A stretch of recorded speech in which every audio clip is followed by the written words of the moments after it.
Magandang araw Pilipinas. Welcome to si Inas Vlogs PH. Ayan, magandang hapon sa inyo lahat. Nandito ako ngayon sa LTO.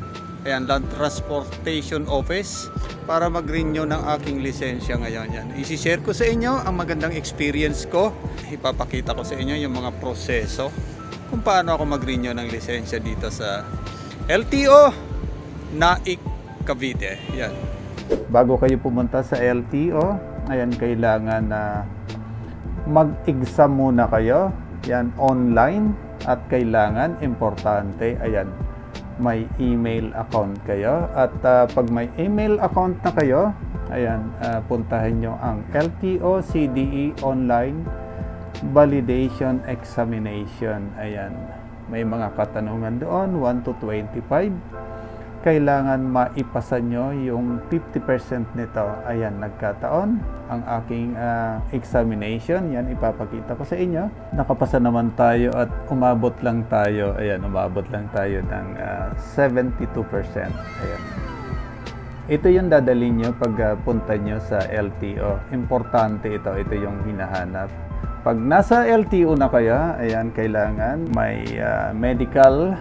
Ayan, magme-medical kayo. Ayan, bibigyan kayo ng form, pipill upan nyo. Ayan, basic, yung mga tanong.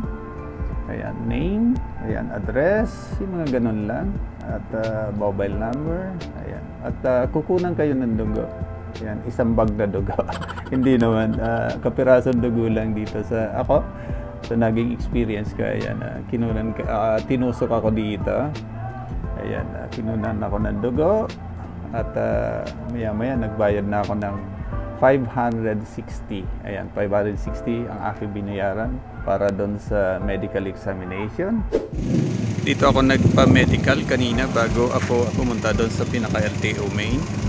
Ayan, ito yung LTO Land Transportation Naik Extension Office. Ayan, napakaganda. Ayan. Pupunta na ako doon sa LTO. Dala-dala ko na yung result ng aking medical examination. At the same time, yung aking online examination. Ayan, dala-dala ko na rin. Ayan, pumunta na ako sa LTO. Tapos, kinuha na sa akin. At nag-fill up pala ako ng form. Ayan, ganun din. Basic din yung mga tanong. Tapos, kinuha na sa akin yung aking lisensya. Pumila na ako upon screening. Ayan, at naghintay ako. Tapos, nagbayad ako ng 585. So, lumalabas, 560 ang aking binayaran sa medical. Tapos, 585 yung sa LTO. Lumalabas na 1,145 ang aking naging gastos dito. Ayan, maya-maya, tinawag na ako. Ayan, for picture. Ayan, nagpa-picture na ako. Tapos, sa fingerprint. Ayan, dalawa lang ang fingerprint na kinuha sa akin. Tapos signature. Ayan, pumirma na ako.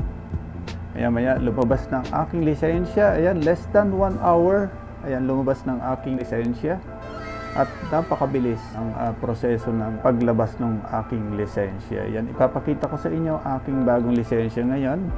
Ayan, at ang expired nito ay sa year 2032. Ayan, 10 years ang expiration ng lisensya ngayon.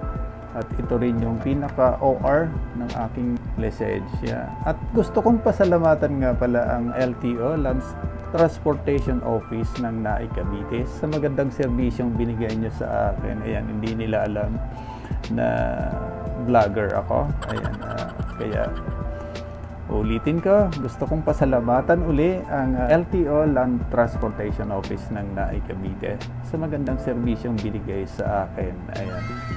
Maraming salamat. Ayan, pauwi na kami ngayon. Katatapos lang mag-renew ng aking lisensya. Ayan. Dito sa LTO Extension Office sa Naik, Cavite. Ayan. Napakababait ng tawad dito. At ayan, sa mga nag-subscribe sa aking channel, ayan, maraming salamat. At batiin nyo na rin ako ng happy birthday.